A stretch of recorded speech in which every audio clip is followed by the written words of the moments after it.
সন্ধ্যাবেলায় কিছুটা সময় কাটানোর জন্য আমি চলে গেছিলাম আমার ভালোবাসার শহর কলকাতার পাটুলিতে।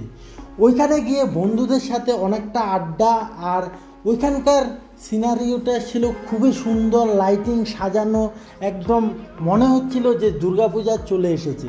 তো ওইখানে গিয়ে বন্ধুদের সাথে আড্ডা মারতে মারতে খেয়েছিলাম ঝুড়ি ভাজা, আইসক্রিম, তার সাথে চায়ের চুমুক নিয়েছিলাম।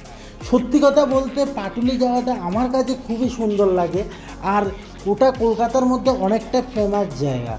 আর ওইখানে বসে বন্ধুদের সাথে আড্ডা মারা, ওটা তো আরও মন জুড়িয়ে যায়।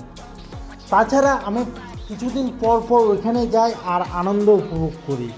আর কালকে ছিল ভিড় এতটা যে লক্ষণীয় ছিল, কেননা পুজো আসছে আর পুজোর একটা আলাদা আমেজ মনে হচ্ছিল।